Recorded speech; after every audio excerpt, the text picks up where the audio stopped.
Exaudi Christe supplicantum precem.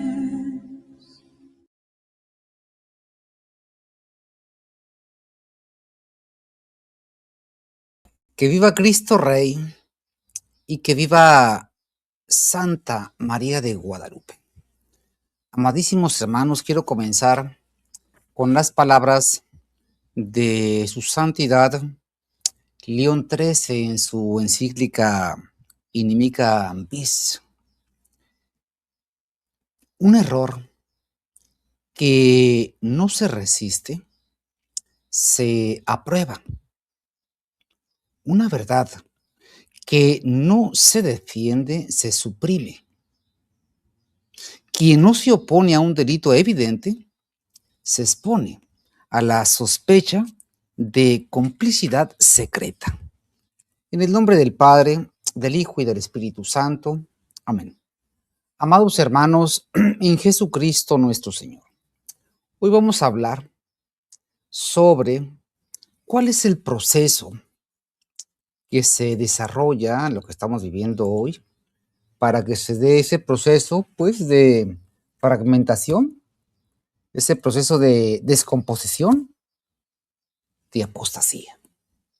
¿Cómo es que se da? ¿Se da al acaso? ¿Sale por generación espontánea? ¿O cómo se presenta esto?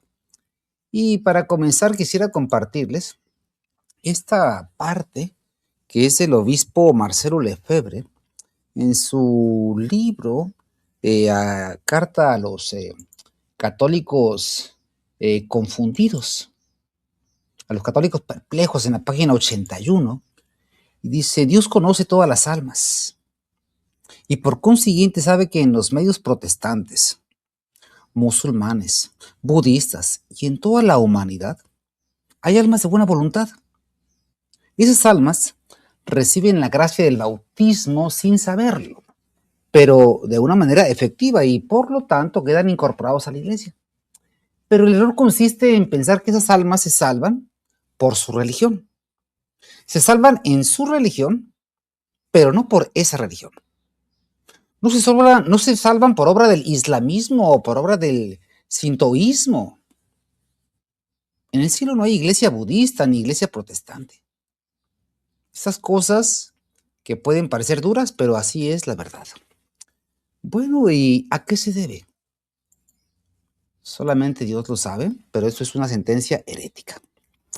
Ahora bien, vamos a ver el proceso de descomposición, porque quiero compartir con ustedes este documento, la transformación.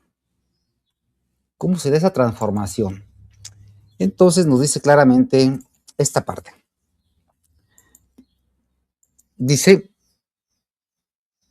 no es un ataque externo, sino una transformación interna. Es una infiltración semántica.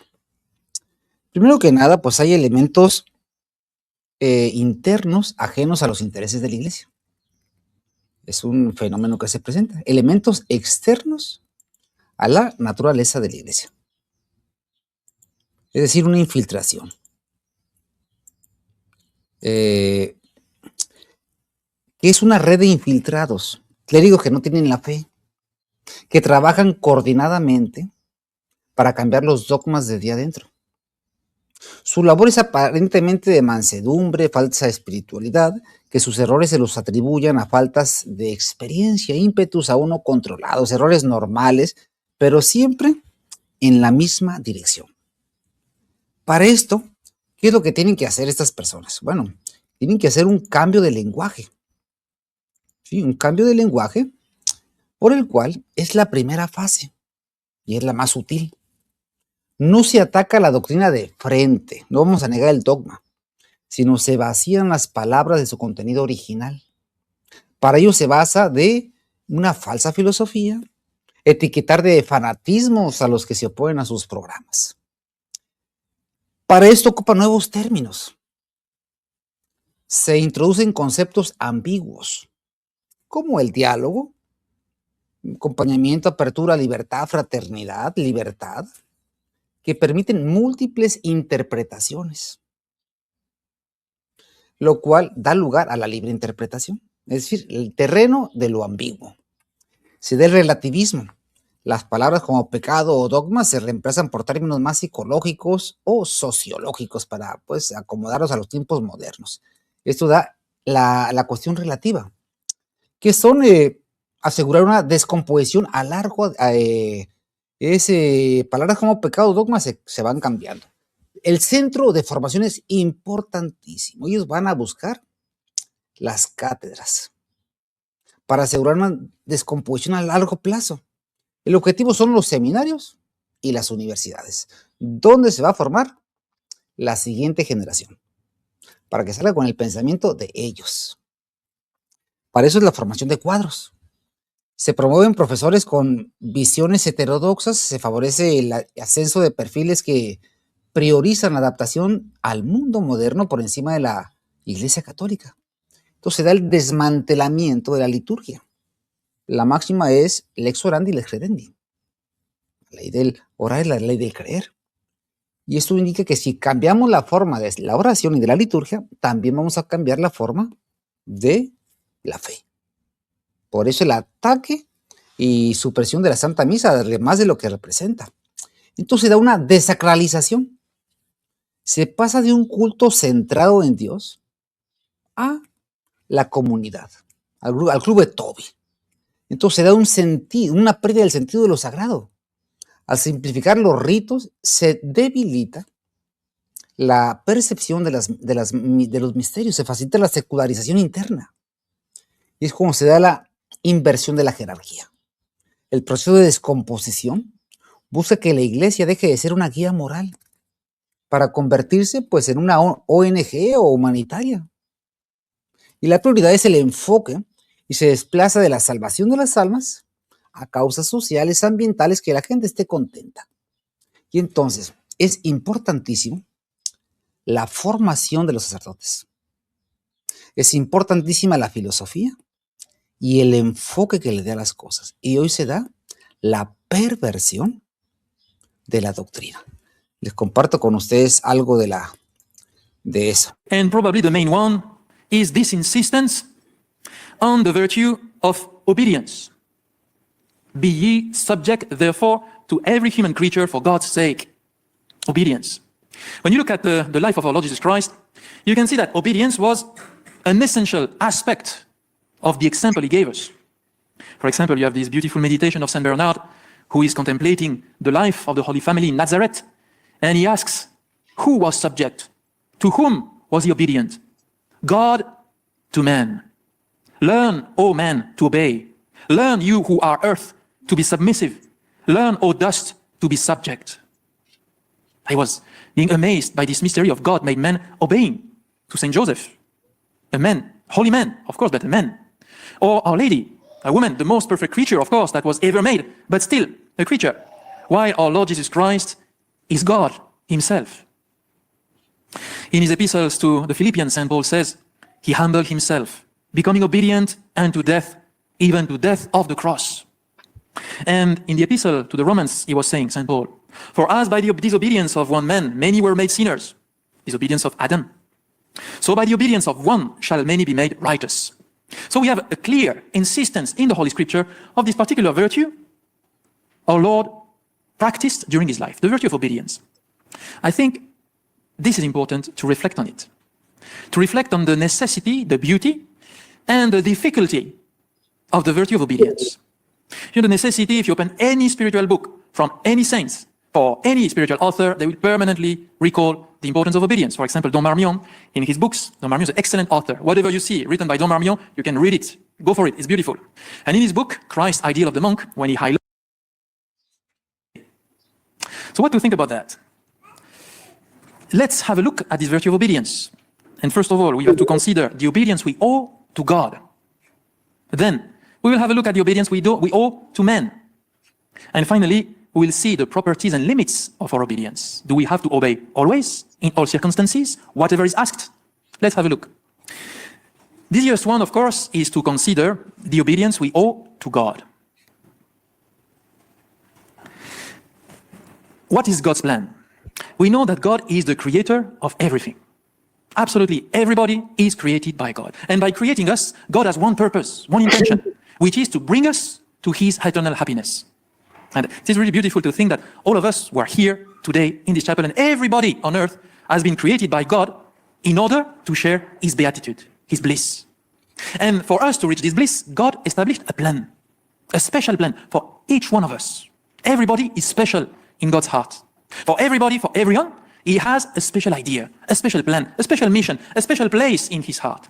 And what matters for us is to find this place and to fulfill it, to be perfectly happy in this life and in the next one. That's God's plan. What does unite us to God's plan? Obedience. Obedience by which we surrender our will to the will of God. We say yes to God. We tell Him, my Jesus, yes, I accept your will, this or that. So until now, I think there is nothing too complicated. And St. Thomas Aquinas tells us that this act of obedience by which we surrender our will manifests to us His will through human intermediaries. And we see that happens in three different spheres. For example, the religious sphere, obey your prelates. To the faithful, the will of God, which we know by revelation. For example, the commandments. That's the first mission of the authority, making sure that we transmit the will of God in such a way that everybody knows it perfectly. The second aspect, the authority must also establish supplementary human laws in conformity with divine laws to order society and help us reach heaven. You will tell me, Father, not everything is in the Bible. Not everything of my daily life is in the Bible. For example, how to live as a child or as a worker or the parishioner is not necessarily in the Bible. So how can I do the will of God in concrete? If my superior is asking me something that goes directly against God's will, I cannot do it. Maybe the authority will tell you, I'm your boss, I'm your father, I have power over you, you must do what I ask. No, but I'm your boss, yes, but bigger boss is God. And you must obey to the bigger boss, who is the Lord. And that's obvious, because only God, only God's will expresses to us the way to heaven. I make it very concrete. Imagine a father who is in the need for money, and he's asking his son, we need money. Now what you will do, you take this gun and you attack the bank, the DBS bank, just in the Thompson Plaza. Does the son legitimate authority or is an order which is not legitimate against God's law? We cannot obey. Because in this case, obeying would be disobeying God. And this is when we have to apply what the apostles themselves, they did. We have this beautiful example. It's like divine providence gave us the perfect case. Apostles, Act of the Apostles, chapter 5. The Sanhedrin, the Jews, they tell the apostle, we commanded you strictly not to teach in the name of Jesus. And behold, you have filled Jerusalem with your doctrine, and you intend to bring this man's blood upon us. But Peter and the apostles answered to the Pharisees, it is necessary to obey God rather than men. The God of our fathers raised up Jesus, whom you killed by hanging him on a tree. Him God has exalted with his right hand as Prince and Savior. The person would obey God. And that's the present case, of course, of the Society of St. Pius X. It's our situation in the crisis in the Church. We are asked to obey a commandment which is deeply opposed to the Catholic faith. For example, this command to practice this wrong ecumenism by acknowledging that all religions are the same, and in the end, all religions lead to God. We cannot accept that. That goes against the Catholic faith. They ask. Aquí en este caso, amados hermanos, encontramos la perversidad del término de la santa obediencia. La explica y después la manipula para justificar mediante unos términos apartados de la teología que deben estar con la espantosa abominación que lleva las almas al infierno y que no obedecen lo que flagrantemente es pecado, pero que en lo demás están en comunión, porque dejar de obedecer es estar fuera de la iglesia. Eso es una educación que ha pervertido la institución de lo hizo Marcelo Lefebvre. Lo desarrolla lógicamente correcto, pero teológicamente herético. Y es como ellos se justifican por medio de una falsa obediencia. Y después se viene a lanzar contra la sede vacante. Here they ask us to accept what Lefebvre was saying, this is the greatest trick of the devil, making people losing faith out of obedience. They lose their faith following the authority without realizing that the authority is leading them astray. That's the situation. So, St. Thomas Aquinas summarizes in the end saying, accordingly, we doesn't look at that. Obedience look at the order the command that comes, I don't want any of my faithful being on the left, if you don't, do it anyway. It's not a matter of the holiness of the authority. I was saying that obedience is the fastest and most effective means. That's the reality. That's the reality. And it's incredible to think that sometimes, we can live in such an illusion that we will spend hours, days, weeks, months, years with this danger upon our head. That if we die now, we lost everything. We lost everything and we will be in the company of the devils forever. It cannot be. It cannot be, my dear faithful. We cannot leave this chapel today not being in a state of grace. That's Y entonces, ¿cómo se da la mecánica de que primero habla de la santa obediencia, la pervierte y después introduce sigilosamente el miedo? Te vas a morir. Te vas a ir al infierno. Y entonces, por eso, se prohíbe asistir a un culto de herejes, porque le van a inducir su manera de pensar, desviada del Santo Evangelio. Sí, porque si te vas de aquí, de la fraternidad, te vas a perder. Y por eso tenemos que hablar mal, dice la fraternidad, de la única postura correcta, que no es papa. ¿No? Entonces te vas a perder, te vas a condenar. Si vas con la sede vacante, estás muerto, estás condenado. Entonces, es todo un sistema intelectual que se aprende en los seminarios. El sacerdote que está aquí es el superior en Singapur, si no me equivoco, que lo desarrolla muy bien, lógicamente herético. Pero, ¿cómo aprendió eso? ¿Dónde lo aprendió? Pues en las aulas de la fraternidad. kind of belief the same important as our Lord Jesus Christ. We have to choose between the traditional conception of the church that is hierarchical. The power in the church comes from God, our Lord Jesus Christ, the Pope, the bishops, the priest, to the faithful. We have to choose between this Catholic conception of the church and the new conception, collegial conception, called collegiality or synodality. No, it's the same. That says that the power comes from the people to the authority, to the top. This is the democracy into the church. We have to choose between this new idea, this new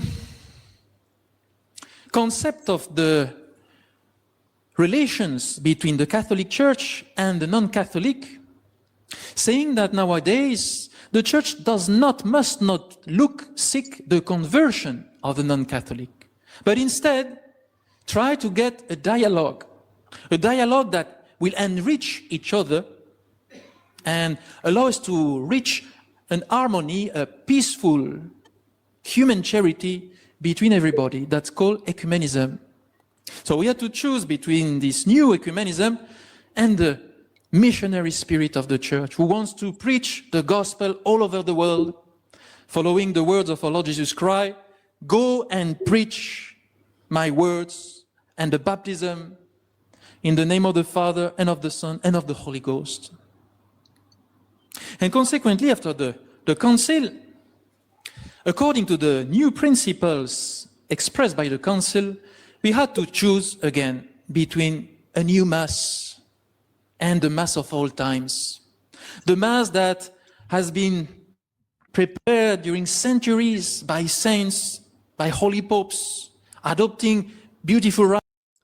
Entonces vemos cómo forma un escenario en base a la teología y a la doctrina de la Iglesia Católica, pero con un resultado herético, de tal manera que se justifica su postura herética. Y eso le están enseñando a los feligreses cada domingo, en la confesión, en las visitas a sus casas, en las cartas pastorales. ¿Y qué sucede? Pues a la vuelta del tiempo tiene unos perfectos herejes que van a pensar como ellos. Por eso se prohíbe asistir a el culto con los acatólicos. ¿Por qué? Porque van a estudiar precisamente los fundamentos de la fe, los van a transformar, los van a heretizar y los van a presentar como los verdaderos. El feligres de la fraternidad de Lefebvre está confundido, él que aún piensa, pero ¿cómo es que van con el inmundo de Prévost y a pedirle permiso de otra misa, otra iglesia? Entonces, por eso consiste el adoctrinamiento. Por eso es perverso.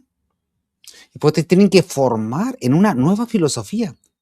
Y por supuesto, tienen que aniquilar a la verdad. Que la única postura es que esa no es la Iglesia Católica. Conforme al magisterio inerrable de la Iglesia. Intrinsic positions, what is the right attitude? The right attitude necessarily will be opposing publicly the errors that are in the church in order for us to keep the Catholic faith, even though that implies being in disagreement with the authority. Because in the end, faith is above obedience. Now, in this opposition, necessary opposition to errors and consequently, unfortunately, to the authority, there is another danger. To go too far, too fast, too strongly. And this danger is the danger of schism. Schism is a sin against charity, against the common good, when you reject the authority of the church or the Pope. So you can do that, for example, by principle, saying, that's it, this church is not the Church of Christ, like, for example, the schism in 1054 of the Schismatic Orthodox. Or it can be by actions you show that you don't respect anymore the authority, like the schism of the Chinese bishop in 1950, when they followed the commandment of the government for the consecrations, showing that the government was more important than the Pope. That's schism. In this crisis of the Church, in our rejection of the errors, there is this risk, there is this danger. And first, clearly, the risk of schism, thinking that that's it. The Roman Catholic Church is gone. The authority failed. The Pope is nothing anymore. So we have to do another church, a parallel hierarchy. And this is what they did, for example, in Spain, in Palmar de Troya. So they founded another church. So you go there. I just passed by. I didn't go into. I passed by, and you can see you will have this big property and have a huge church. And they have their Pope, their Cardinal, their bishops, everything. This is clearly schism. What's the problem with that? This is not only a schism, this is an heresy. Because it was defined by the Council Vatican I in 1870. If anyone says that the Roman pontiff is not the successor of Blessed Peter in this primacy, let him be anathema. So this is not an option. Now there is another option, I would say more tempting for traditionalists. And this is sedevacantism. What does that mean, sedevacantism? Sede vacante. The seat, the chair of St. Peter is vacant, empty. They will say, yes, they will acknowledge that the Bishop of Rome is the vicar of Christ. They won't reject the principle, but they will say, this man, Bergoglio, Ratzinger, Wojtyla, is not really the Bishop of Rome. For any kind of reasons, it can be for example, for deficient election, or tons of different reasons. You have tons of different theory of sedevacantism. I won't talk about them. That would be too long, and that's not that interesting. But the idea is the same. They are not falling into schism itself because they are not rejecting the authority itself. They are saying this man is not the authority. That's more subtle. So what is the problem with sedevacantism? And you can see it's something very topical because Bishop Vigano this week, has been called at the Vatican to answer his accusation of sedevacantism, of rejection, of schism. So there is a twofold problem with sedevacantism. I'm sorry if it's a bit long, but I have no choice. Twofold problem. First problem, an intellectual problem in sedevacantism. Because sedevacantism says, I'm sure, we are absolutely certain that these men, Bergoglio, Ratzinger, Wojtyla, they are not the Pope. They are not the Vicar of Christ. They are sure. And this is not true. About the question, are the last popes really popes? What do you think? Can we answer this question? You know, that's not easy. That's a difficult question. And Archbishop Lefebvre himself in the 1980s asked the question, are they really Pope? How can we understand, how can we explain that the Pope is supporting heresy, clearly, since Vatican II? So how to explain that? And you know, important theologians spoke.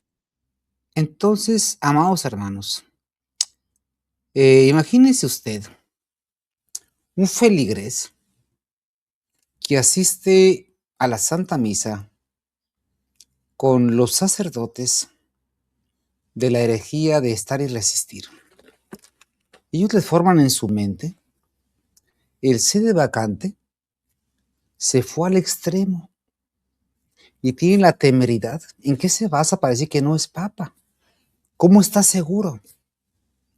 La pregunta que se responde es, ¿qué enseña el magisterio de 2000 años?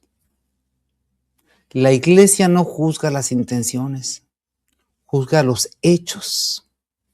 Cuando se pronuncia una sentencia herética y no se retracta, cuando hay un hecho herético, cuando se enseña, es evidente.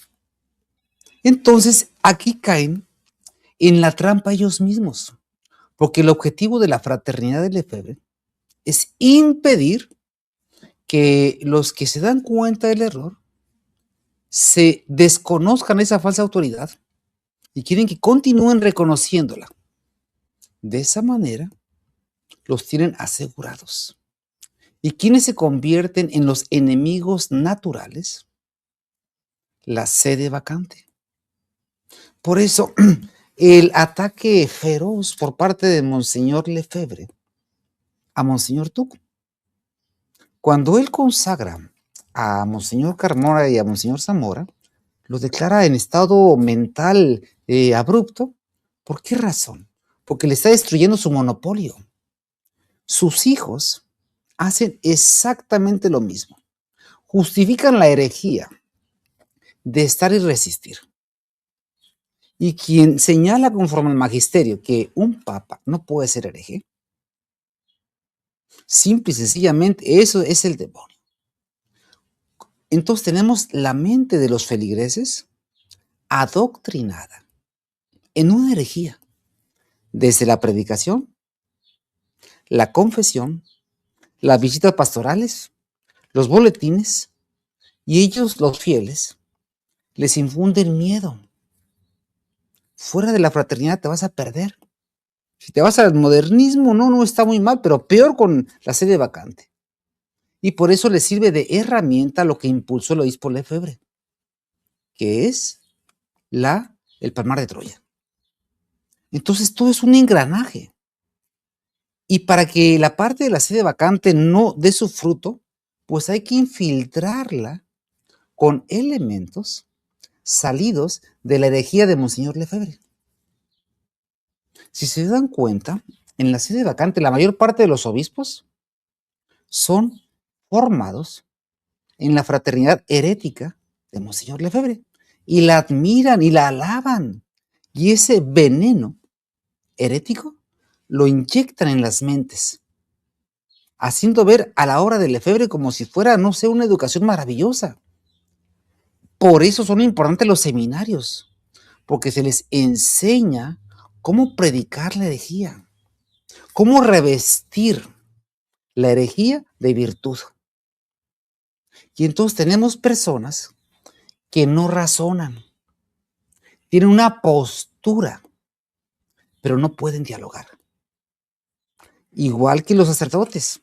Ya invité en 3 ocasiones al padre Ezequiel Rubio a un debate, porque la esencia del problema está: si Roma apóstata que predica el error, que tiene otros sacramentos, es parte o no de la iglesia. Ahí radica el origen del problema. Ellos no quieren dialogar e impiden que sus feligreses escuchen la verdad. Y por eso infiltran la sede vacante con prácticamente todos los obispos, pero que arriba de esta confusión hay una sinagoga judía, que es la que está en prácticamente todas partes. Y nunca se va a tocar a esa sinagoga, ni en la fraternidad, ni en la sede vacante, en ninguna parte, porque es el poder sin rostro. ¿Cómo se da esa comunicación? ¿Quién sabe? Es donde se dan las redes secretas. Pero veamos la perversidad con la que obran a nivel de la base. About the possibility and what happened if the Pope would support heresy. And some of them say that he would immediately lose the pontificate, he's not Pope anymore. Others say he would remain Pope anyway, that wouldn't matter. And finally, others say that the cardinals should depose this Pope. So in the end, there is no definitive answer to that question. So we could admit the existence of a doubt, and we could even have a personal opinion on the topic, but it's only an opinion. That means the opposite opinion can be true. So if someone says there is no Pope, and I'm sure of it, this is intellectually wrong. You don't know. You cannot say that. Now, the other issue with sedevacantism is prudential, practical. This is not prudent. Why? Because when we face a theoretical uncertainty, in practice, we need to choose the safest solution. And the safest solution is to act as if the Pope is really Pope. Why that? Because rejecting the Pope have very grave consequences. This is huge. That puts us in real danger of schism. And then we become our own authority, as we can see with most of the sedevacantist group. They become their own popes in the end. Also, rejecting the Pope does not solve anything. It adds more problems to the question. Then there are strong arguments in favor of the Pope being real popes, and especially the argument of the visibility of the Church. Just imagine. Ahora bien, amados hermanos, una evidencia de la fraternidad de Lefebvre es de que son muy mentirosos.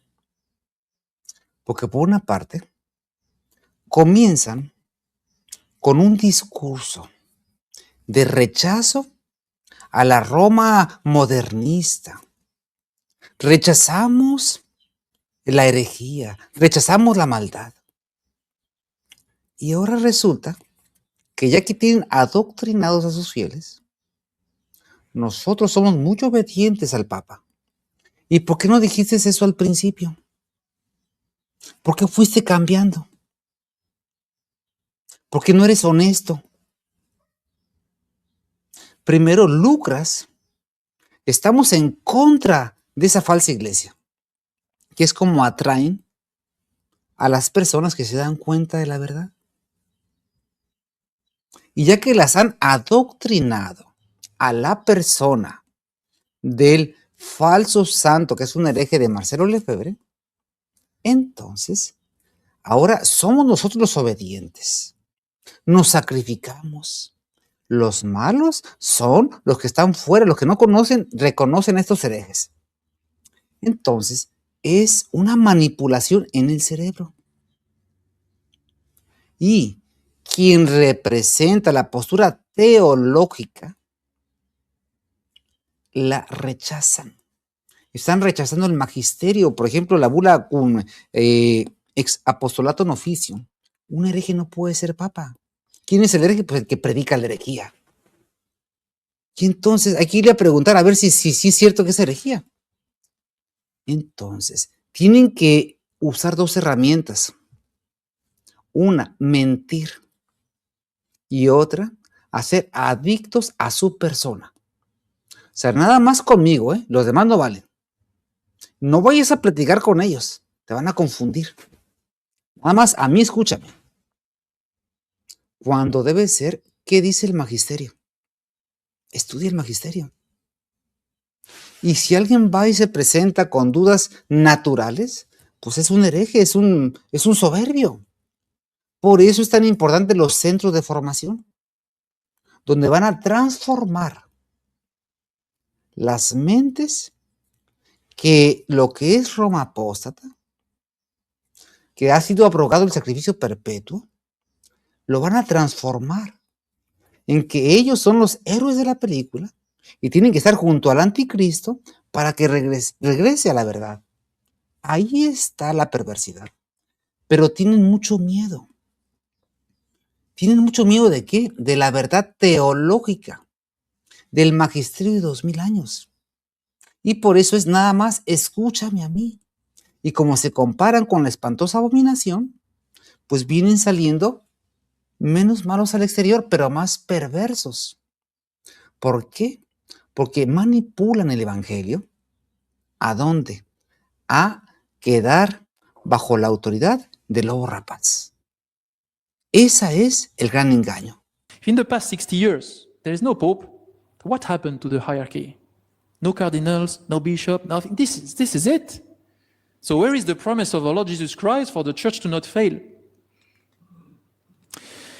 Then the heresy has to be solemnly proclaimed by the authority. Who can define the heresy of a pope? Another pope.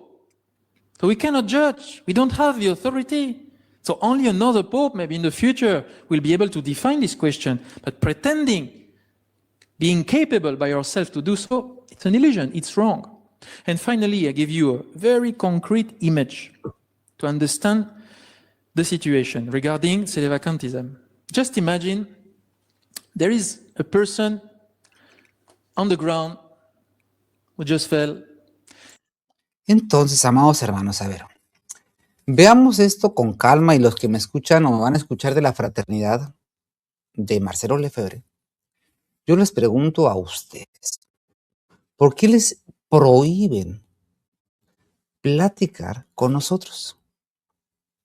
¿Por qué el padre Ezequiel Rubio no quiso platicar, debatir el punto principal?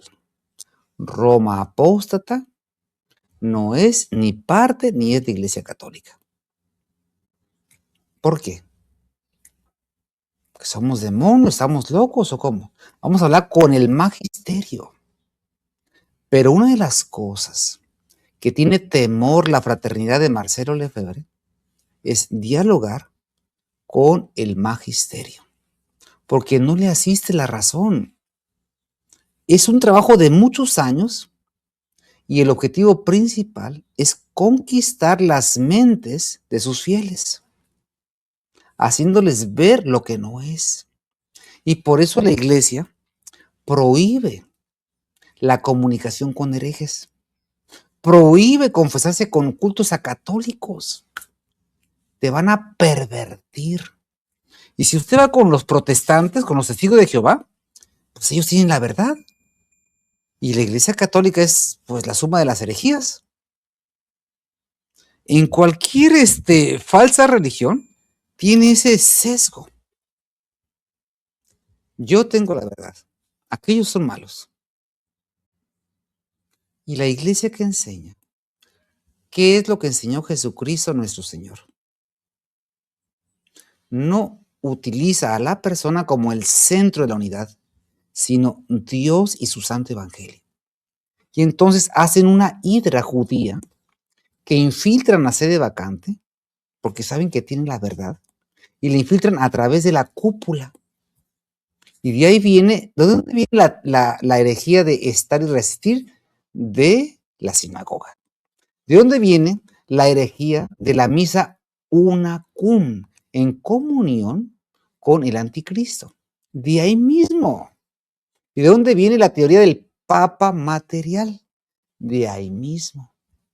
que son las que están circulando en la vida errante.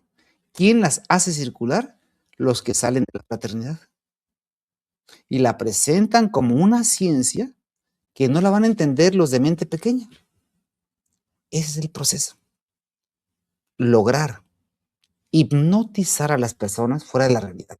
Por eso dice el maestro Ayuso, si queremos encontrar la solución, tenemos que ir a la raíz del problema. Bastante más severo todavía. Bueno, pues si el modernismo es el colector de todas las herejías y hay una secta en el interior de la Iglesia que es Insino Gremuoque Ecclesia, que es el que está promoviendo ese espíritu, eso es lo que luego se ve en la Nouvelle Théologie, es lo que Pío XII intenta atajar en Humani Generis en 1950 y luego don José Antonio lo llama la teología de la secularización. Es ese movimiento espiritual infiltrado en la Iglesia que intentó atajar Pío X, que intentó atajar de nuevo con claridad Pío XII y que en cambio nunca terminó de ser vencido, pero que emergió con particular fuerza con ocasión del concilio. Y entonces es donde hay que decir, aunque las raíces sean anteriores y muy profundas, el Concilio Vaticano II fue un desastre, el propio concilio fue un desastre como hecho histórico en su convocatoria, en su inicio, en su desarrollo, en su final, en su aplicación y en su interpretación, en su espíritu y en su intención. Y si me permiten, brevemente cada una de estas cuatro cosas. En su convocatoria, pues hecha de una manera acelerada, apresurada, 3 meses después de acceder al solio pontificio por Juan XXIII, de una manera no sé si suficientemente meditada. En su inicio, pues porque los documentos que habían sido, los esquemas que habían sido cuidadosamente preparados y que eran resultado además de un interesantísimo sínodo romano de 1960, el primero que tenía lugar desde Trento, y que no ha sido suficientemente estudiado, por cierto, y cuyos resultados son extraordinariamente ortodoxos en la línea del pontificado de Pío XII, son inmediatamente arrumbados y sustituidos por otras. Un desastre. En su desarrollo, porque las luchas que se produjeron, luchas además hasta desde el punto de vista humano, de una violencia, en ocasiones, cuando uno lee el libro de Ralt de Wilgen, El Rin desemboca en el Tíber, que es un periodista que no es un tradicionalista, es un periodista que describe lo que ha visto y que lo hace en el año 67, es decir, inmediatamente, él no sabe la hecatombe que va a producir el concilio. Él cuenta lo que ha visto. Bueno, pues hay anécdotas infinitas, no voy al anecdotario, si hay ocasión, seguimos luego. En el final, porque Pablo VI tuvo que salvar in extremis con su intervención magisterial documentos que eran tan ambiguos que no garantizaban la verdadera transmisión de la fe. Que Pablo VI tuviera que poner la nota previa al capítulo 3 de Lumen Gentium a propósito de la colegialidad, diciendo que la colegialidad no tenía significado jurídico. Que Pablo VI tuviera que poner la nota previa a Dignitatis Humanae para explicar que la doctrina tradicional de la Iglesia quedaba intacta, lo cual estaba contradicho inmediatamente en el texto. Que Pablo VI tuviera que zanjar la discusión sobre el problema del control de la natalidad para dejarlo abierto para un momento posterior, gracias a Dios porque Humanae Vitae en este punto salvó las dificultades y por eso levantó toda la animadversión contra Pablo VI, que a partir de ese momento no fue el mismo. Sufrió extraordinariamente. El Papa bendecido, el Papa querido, ya era el Papa odiado, ¿no? En su aplicación e interpretación, queridos, la aplicación e interpretación del concilio no la hicieron unos extraterrestres que de repente unos textos buenísimos del concilio los agarraron estas otras personas caídas con paracaídas. No, los aplicaron los mismos que habían hecho el concilio. En su espíritu, claro, y en su intención, porque es verdad que Ratzinger ha hablado de un Gegengeist, de un contraespíritu, que se habría dominado, se habría adueñado. En realidad el problema es que el concilio, teniendo unos textos que en muchas ocasiones sociologistas, en otras ocasiones confusos, en otras ocasiones bellísimos, en otras ocasiones profundos. Entonces, ¿qué tenemos? Tenemos que se quieren dar una solución sin atender la raíz del problema. Sí, hoy dice, tenemos una gran confusión, dicen estas personas. Sí. ¿Quién hizo el problema? ¿Cómo se originó? Si no entendemos a la raíz, si no entendemos a las causas, pues ¿quién fue la maldad? Pues los malos. El modernismo, que el modernismo y nada es lo mismo. Tiene nombre y apellido. Entonces, es ahí donde se cierra la mente. Y ahí sí vamos a meter, es la voluntad de Dios, es castigo porque hemos sido malos. No, Señor. Esta es una infiltración judía. Entonces, continúa el texto que estábamos comentando. Entonces ahí es donde se necesita la obediencia mal entendida. El cisma silencioso. ¿Sí? La etapa final no es una ruptura abierta, sino una descomposición interna, donde la estructura se mantiene, pero el contexto ha cambiado totalmente. El pluralismo doctrinal. Coexiste visiones opuestas dentro de la misma institución, anulando la unidad de la fe. Y por lo cual se da la pérdida de la identidad. O sea, al final la institución pierde su identidad distintiva y se vuelve indistinguible de cualquier organización civil. ¿Qué somos? Pues quién sabe. Incluso dentro de algunos modernistas, dentro de algunos materialiter, ¿y qué diferencia hay entre nosotros y los modernistas? Pues casi nada. O nada más la Santa Misa. Cuando la raíz es profundísima. ¿Pero por qué llegan a esos pensamientos? Porque sus pastores los han ido educando silenciosamente, hasta llegar a la pérdida de la identidad. Yo creo que somos lo mismo. ¿Por qué? Porque no se predicó. Y el éxito total es el proceso alcanza su punto crítico cuando el fiel promedio ya no puede distinguir entre la doctrina católica de siempre y la herejía. O sea, no tiene capacidad para distinguir. Y es ahí cuando la estructura, los edificios, la jerarquía, los ritos, se mantienen como un cascarón vacío. O sea, ya no tiene nada de iglesia católica. Pero el feligres ha sido pervertido en esa doctrina herética. Sí ve algo que no está bien, pero no alcanza a distinguir qué pasó, pues quién sabe. Entonces, el elemento importantísimo es obrar sin ser visto. Crear divisiones internas, problemas mal planteados para que no puedan encontrar la solución, que se desgasten internamente y se anulen entre ellos, es decir, la confusión. Hacer creer que estamos confundidos. Nunca mencionar a los responsables. Si no es el conjunto, los que todos somos responsables, lo cual es una mentira. Por eso decía la máxima de la alta venta, de la alta maldita de la masonería. Haced que el clero camine bajo vuestras banderas, creyendo siempre que camina bajo las banderas de las llaves apostólicas. Lo que debemos hacer, lo que debemos buscar y esperar, como los judíos esperan al Mesías, es un papa según nuestras necesidades. Ese plan se hizo hace más de 200 años. El objetivo es que la institución esté al servicio de Satanás, pero sin ser advertido. Que los sacerdotes y obispos fueran liberales o modernistas sin saberlo, convencidos de que están siendo fieles a la iglesia, mientras en realidad están sirviendo a una agenda externa o a la sinagoga. Para eso ocupan la corrupción. Dice la instrucción de la alta maldita masónica: viciad el corazón de las poblaciones y ya no tendréis católicos. Lo que importa es separar al hombre de su familia y de sus costumbres, que quede solo. Y sobre la reputación, dice, si os encontráis con un católico ferviente, buscarle algún vicio que reprocharle. Inventadlo si no existen, pero hacedlo con astucia para que la mancha se pegue. Y de ahí viene: tú eres un pecador, tú no puedes opinar, tú eres malo. Solamente los santos pueden opinar. ¿Y quiénes son los, entre comillas, santos? Pues Marcelo Lefebvre, Gerard de Lauriers, sí, los grandes herejes. Ahora, de ahí la importancia de los puestos de autoridad.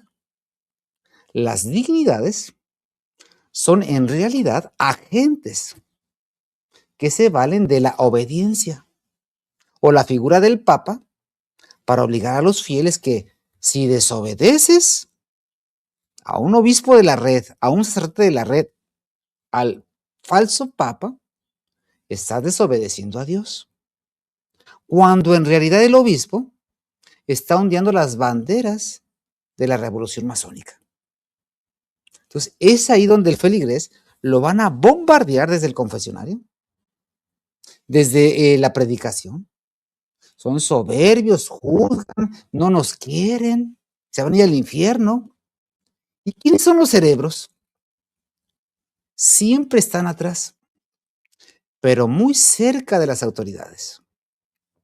El objetivo final no es solo modernizar la falsa iglesia, sino destruirla desde el altar, convirtiéndola en una herramienta para combatir el reino de Dios, que es el misterio de iniquidad, y que las personas piensen que están sirviendo a Dios. Más allá de su aspecto, de sus capacidades, de su orientación sexual, de lo que sea, si no aprendo a mirar más allá de todo, no lo puedo terminar amando.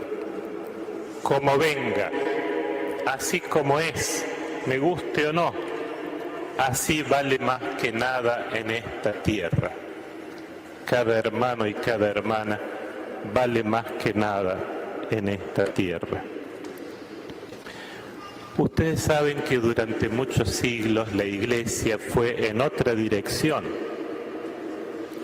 Sin darse cuenta fue desarrollando toda una filosofía y una moral llena de clasificaciones para clasificar a la gente, para ponerle rótulos. Este es así, este es asá, este puede comulgar, este no puede comulgar, a este se lo puede perdonar, a este no. Terrible que nos haya pasado eso en la Iglesia, ¿eh?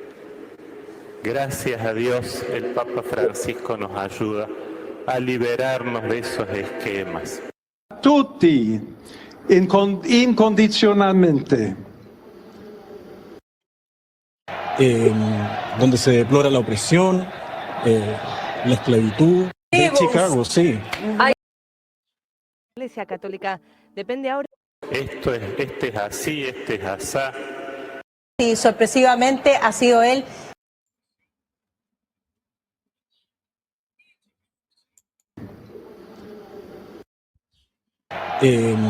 Donde se deplora la opresión, la esclavitud. De Chicago, sí. Robert Prevost. Allí tenemos al cardenal Celestino Oz, quien también graba este momento. El cardenal Robert Prevost será el Papa, es el futuro Papa, ya el nuevo Papa de la Iglesia, León XIV. Habemus Papam en estos momentos, y sorpresivamente ha sido él quien ha sido...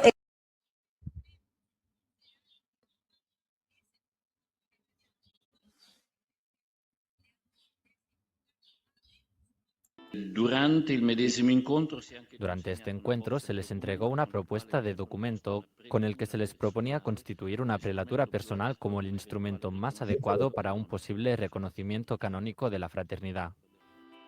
La decisión de entrar en comunión plena o no con la Iglesia Católica depende ahora de Monseñor Felé, quien aseguró durante el encuentro que dará una respuesta en un tiempo razonable.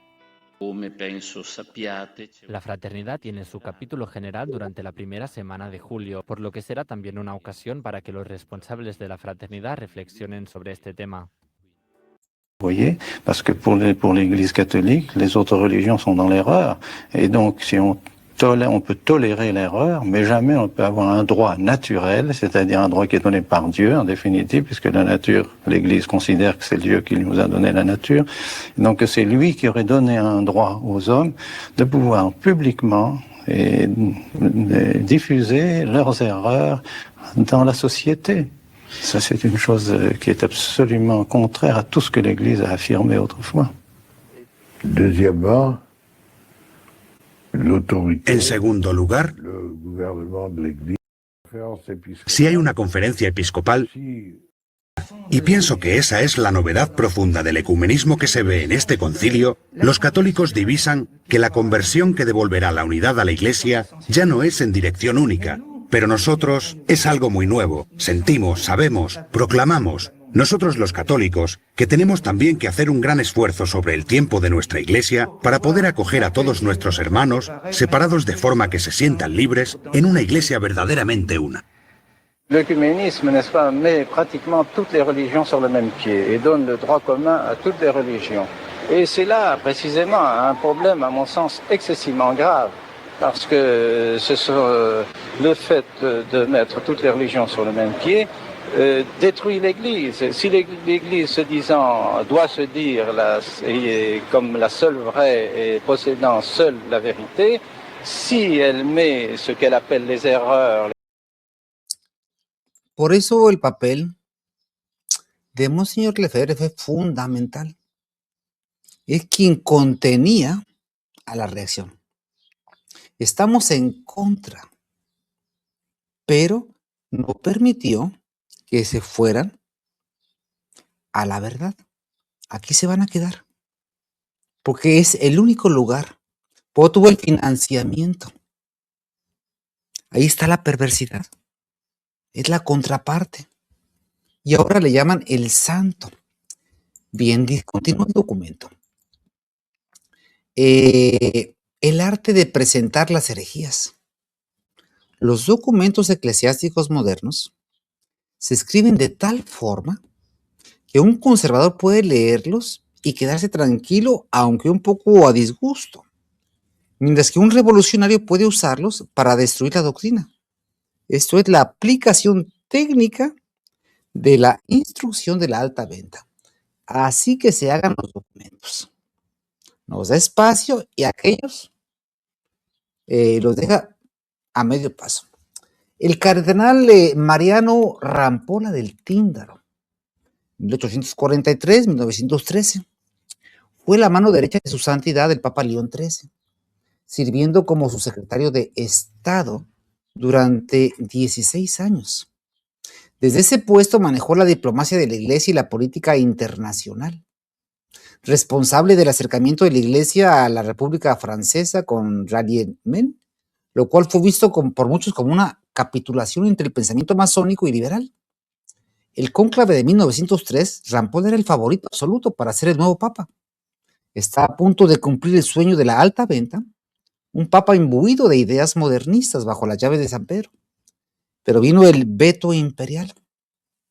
Durante la votación, el cardenal Pusina, en nombre del emperador Francisco José I de Austria, presentó el veto de exclusión contra Rampolla. La razón, Austria sospechaba de las conexiones políticas de Rampolla con las sociedades secretas y su excesivo favoritismo hacia las políticas liberales, y tras su muerte se encontró la prueba de su total adhesión a la judeo-masonería. Vuelven a salir las sociedades secretas. Es la única manera como pueden subsistir adentro del seno de la Iglesia. El cardenal Arcile Liénard, otro caso, 1847-1973, obispo de Lille, Francia, el brazo ejecutor que con el apoyo de la estructura infiltrada le dio rumbo al falso Vaticano II. El 13 de octubre de 1962, en la primera sesión del concilio, conforme al reglamento, los obispos debían votar a los miembros de las comisiones de trabajo basándose en listas ya preparadas por la curia romana. Se consideraba que eran conservadoras.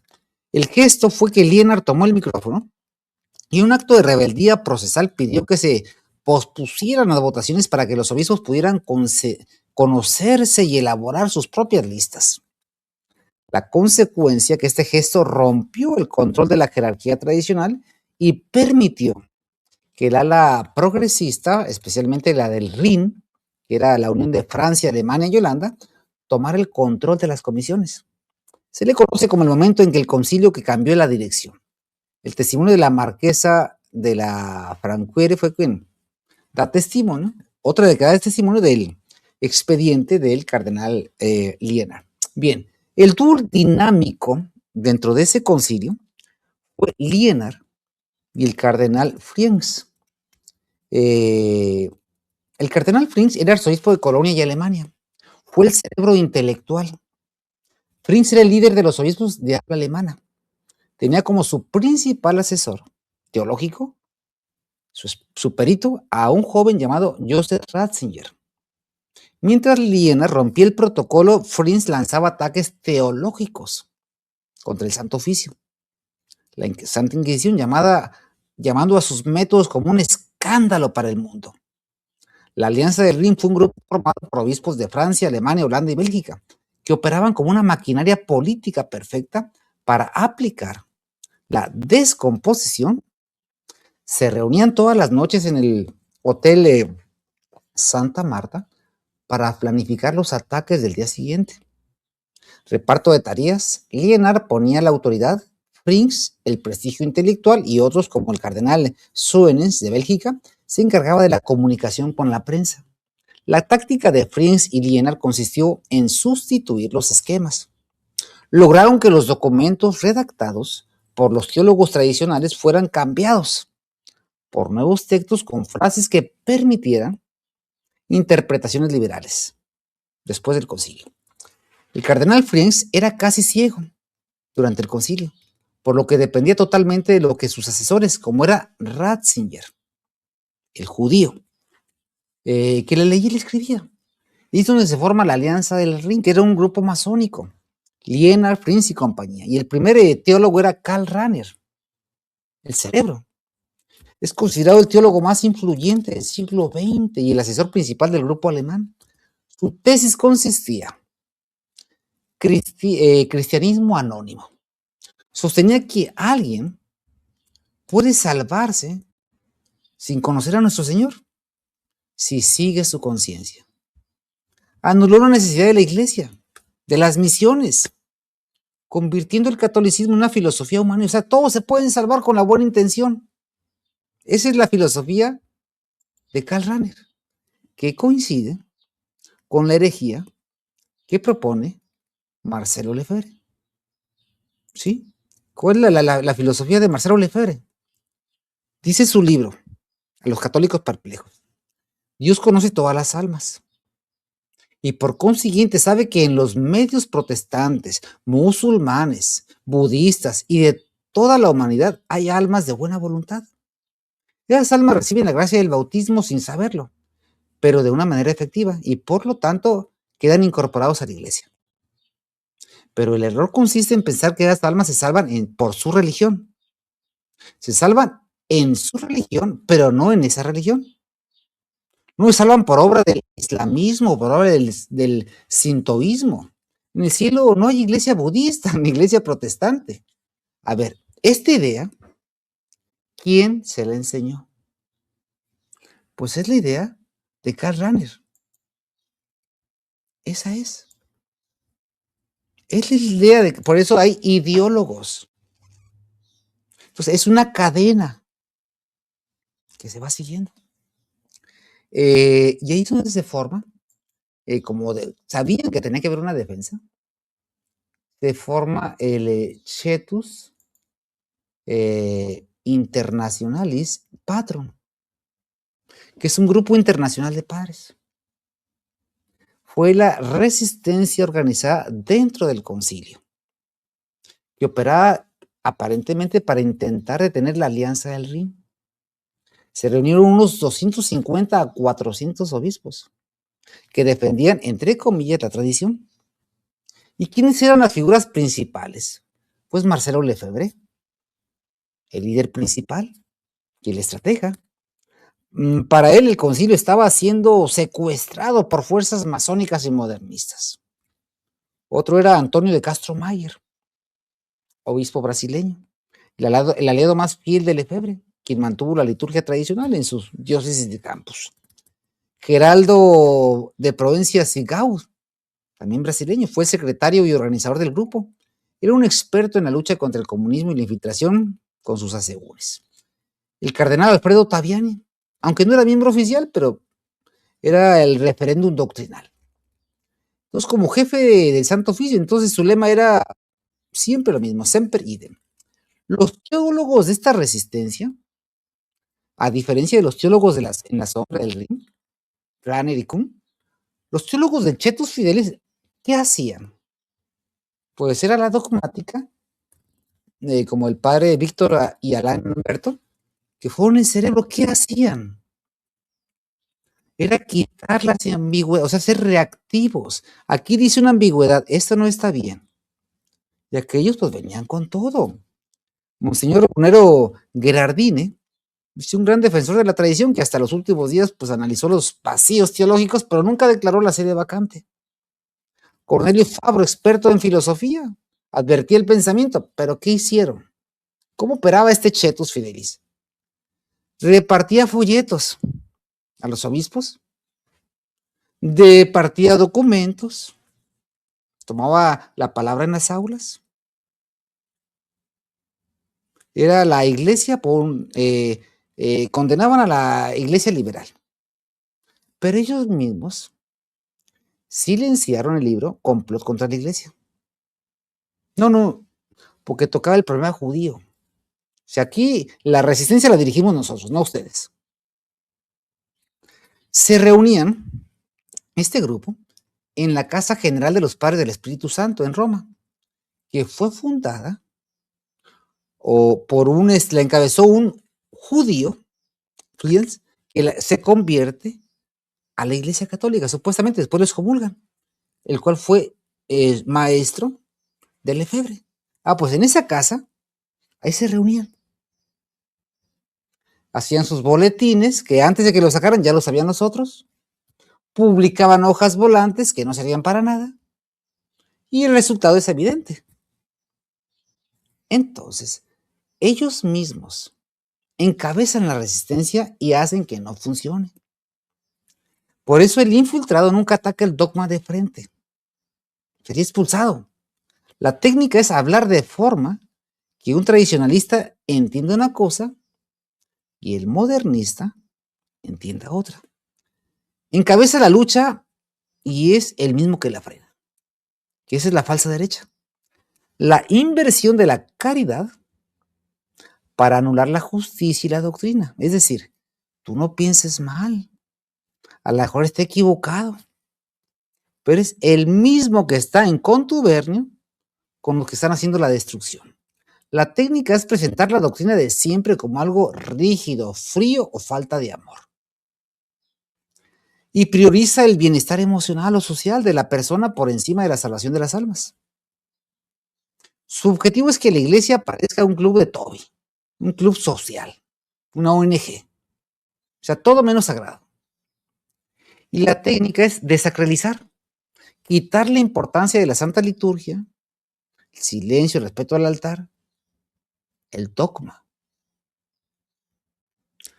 ¿Cómo detectar a esta falsa derecha? ¿Cómo detectarlos? Est-ce que selon vous, les temps auraient changé? Il y a quelque chose qui est en train de changer. C'est vrai. Et je crois que c'est le fait que les choses se sont aggravées. Pas tellement au niveau des principes, mais ces principes portent maintenant leurs fruits, les conséquences. Je ne crois pas que nous sommes déjà arrivés aux conséquences ultimes, mais ça devient grave, et même très grave. Tellement grave qu'un certain nombre d'évêques, de cardinaux, estiment en conscience devoir dire ça suffit. Alors, il y a donc les vrais remèdes. Dans votre conférence, lors des Journées de la Tradition, le 8 octobre dernier à Port-Marly, vous avez évoqué un flot croissant de contacts entre la Fraternité Saint-Pédis et puis un certain nombre de prêtres et d'évêques. Malgré cela, on ne peut pas dire, en tout cas en ce qui concerne la France, que les évêques se montrent très ouverts aux demandes de célébration selon la forme extraordinaire du rite romain, en application du motu proprio summorum pontificum. Est-ce que vous, qui avez l'expérience par vos voyages de l'ensemble du monde catholique, de l'ensemble de la planète, est-ce que selon vous, il y a une particularité française? Franchement, je ne crois pas. Il y a quelque chose, bien sûr, le français reste le français. Alors, ça veut dire quoi dans votre bouche? Il est beaucoup discuté. Et donc poser des questions et disputer aussi.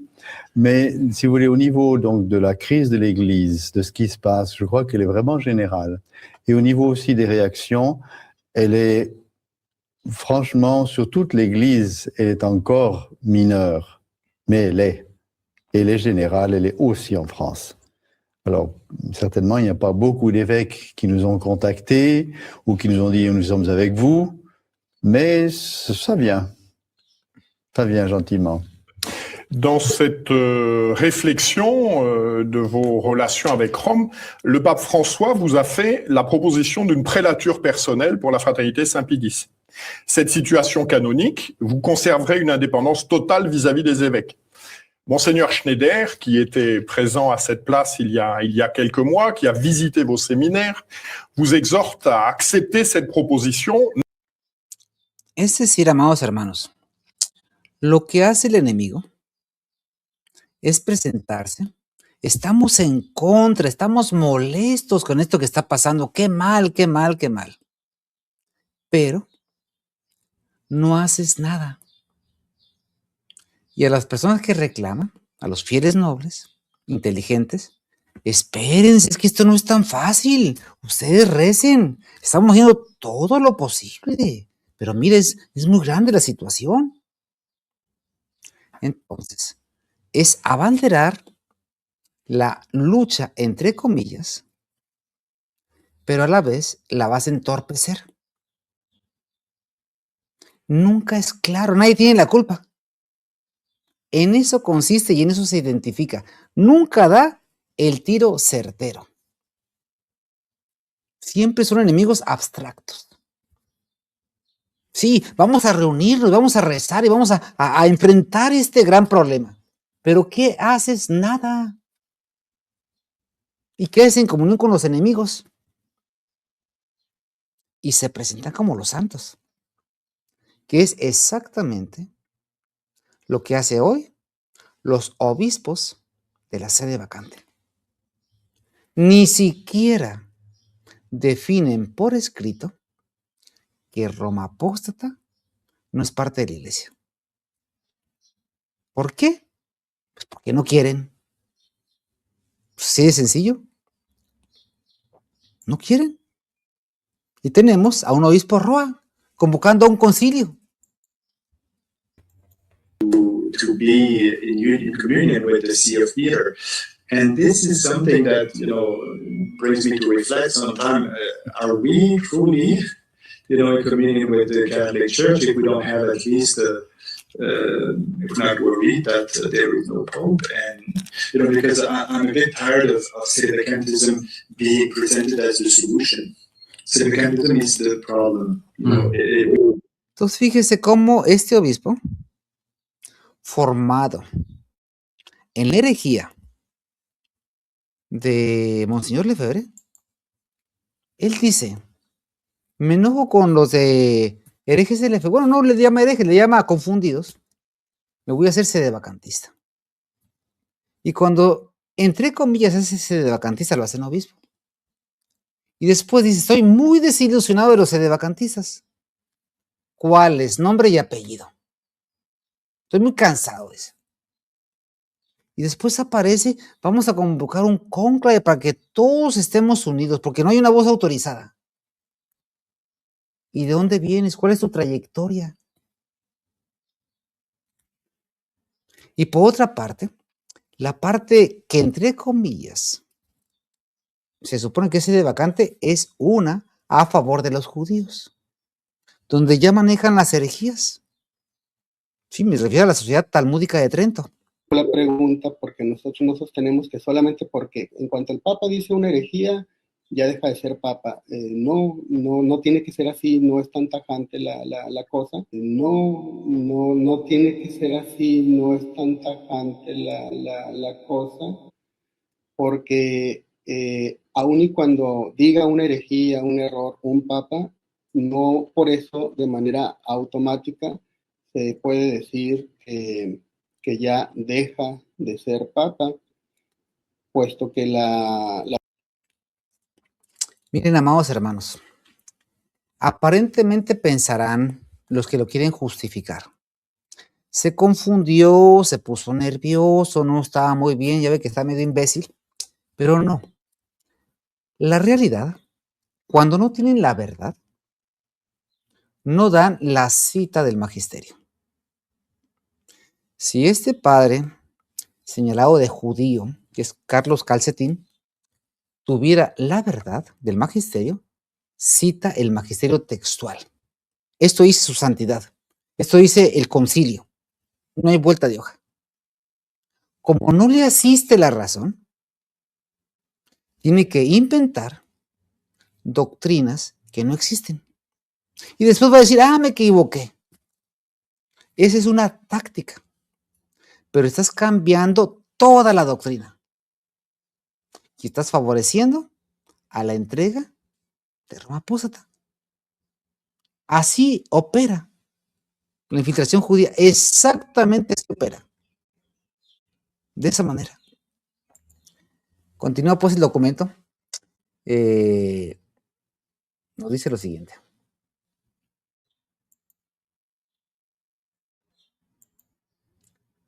Dice, ¿cómo detectarlo al enemigo?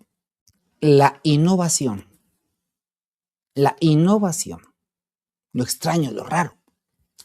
Amistades extrañas. Doctrina o muy rígida o muy laxa. O mixtas. Minimiza la importancia del dogma y del magisterio. Hace grupos en secreto. Cuando fortuitamente salen todos en grupo, se enfocan exclusivamente en temas que no llevan a ninguna parte o ajenos al problema principal. Una falsa paz y jamás permite que se le pidan cuentas a ellos. La infiltración es muy tolerante con todos, excepto con la verdad. Se presentan preocupados, pero nunca señalan al autor del problema. Se presentan como tradicionales, conservadores, pero nunca hacen juramento antimodernista. Nunca mencionan que el pueblo judío es el pueblo maldito. Al contrario, se muestran benignos. Evitan tocar con precisión la precisión del dogma. Y envueltos en una confusión hacen el doble lenguaje. Cambian el infierno por la misericordia con sus amigos. Todos se van a salvar. Prefieren los sacramentos a las definiciones dogmáticas. Siempre en su trayectoria vamos a encontrar por lo menos un liberal, un masón, un rosacruz o un judío. Siempre. Les incomoda el dogma a la letra.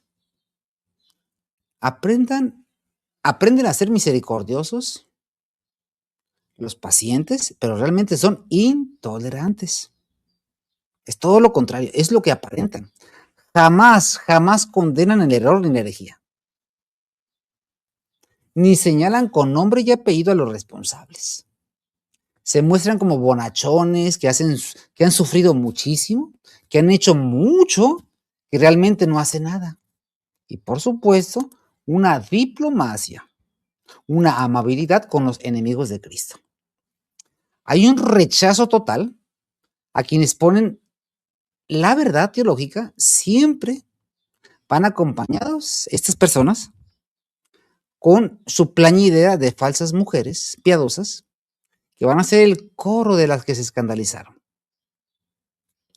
Y al entrar en el círculo de esos falsos piadosos, de esos falsos católicos, el círculo íntimo lo vemos con ausencia de definición doctrinal. Se dividen según sus capacidades.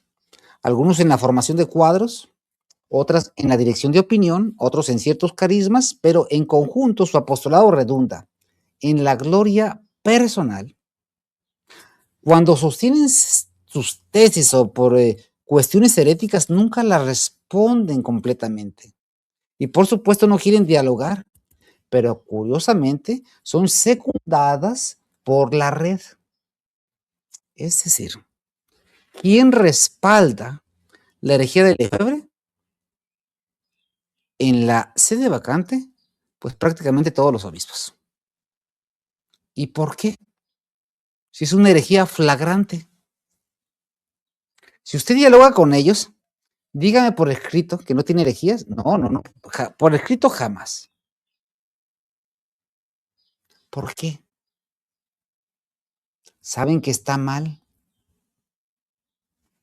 Normalmente este tipo de expositores son alabados o con cierta benignidad por parte de los enemigos de la iglesia. Utilizan la autoridad para mandar y condenar a quienes se les oponen. Siempre o casi siempre salen con una sonrisa si un fiel, un sacerdote señala que algo va contra la tradición. Y el lobo responde, debes obedecerme a mí, que soy la jerarquía. Si no lo haces, estás fuera de la iglesia. Utilizan el derecho canónico para castigar a los que le denuncian. Yo soy el obispo, tú me tienes que hacer caso. Entonces, amados hermanos, ¿qué tenemos hoy? Tenemos las falsas derechas. Es lo que tenemos. Y por lo cual, esto, ¿a dónde conduce? A la pérdida completa de la fe. ¿Por qué? Porque el objetivo, la cúpula ya está tomada. La cúpula ya está tomada. ¿Qué es lo que hace falta? La base. Sí, la base, van por la base. Es la que hay que llevar al infierno por las personas. Pero ¿cómo alguien va a querer llevarnos al infierno? Yo no creo que sean tan malos. Señor, ¿qué es lo que han hecho? ¿Qué es la sinagoga de Satanás? Tenemos que comprender, porque si no entendemos eso no vamos a entender nada. ¿Cómo están las cosas? Simple y sencillamente vemos la perversidad instaurada en el lugar santo. Estos falsos jerarcas son los que están en este momento. ¿De dónde salió? ¿Quién sabe? Esa falsa página de la UNAM Santam. Sí, esta página, que es la que ahorita vamos a reunirnos todos. ¿Por qué? Vamos a reunirnos porque tenemos un gravísimo problema de que no hay una voz autorizada que decida si es la iglesia. ¿Cómo? Sí, es que no hay una voz autorizada.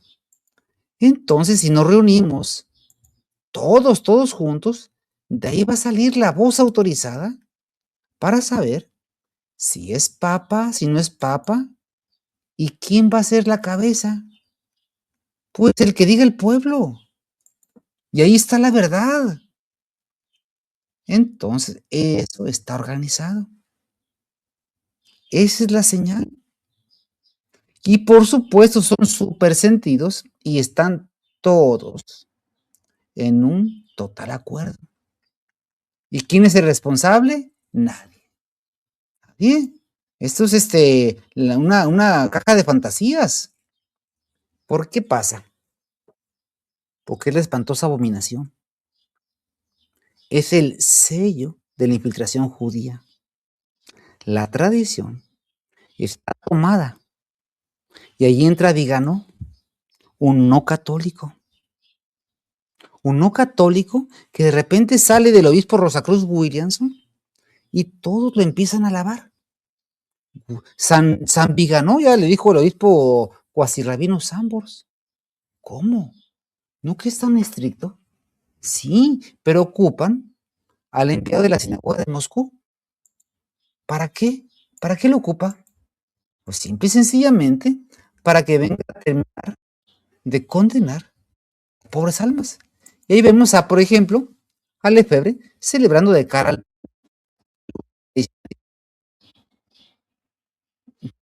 Es una inversión. Al obispo Sendejas, al obispo rodeado de judíos. Y no pasa nada. A un maestro del Talmud en la Sociedad de Trento. ¿Por qué es esto? Está tomada la sede vacante. Por eso no opera. Por eso no funciona. Está llena de judíos. no se dice que el pueblo judío es el pueblo maldito, porque el objetivo es que toda la sede vacante se descomponga más. Ya que esté toda descompuesta, que no va a haber responsables, por supuesto, vamos a decir, dice la sinagoga, es que ya llegó la Israel de Dios que predica el obispo, el padre Edgar Díaz, secundado por el obispo Altamira, por el pseudobispo Ariel Damín, Rosa Cruz. ¿Y qué hacen ellos? Pues son cosas del padre Díaz. Y viene la época, ya se acabó la época de los gentiles y todos tienen que adherir al pueblo bendito. Y por eso repiten y repiten y repiten esas sentencias. Israel de Dios, que diga juntamente, el pueblo judío es el pueblo maldito.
La Virgen María es nuestra protectora, nuestra gran Señora, no hay nada que temer. Vence al mundo, demonio y carne, guerra, guerra contra Lucifer. Vence al mundo, demonio y carne, guerra, guerra contra Lucifer. La Virgen María protege la inocencia con su gran clemencia y vence al tentador.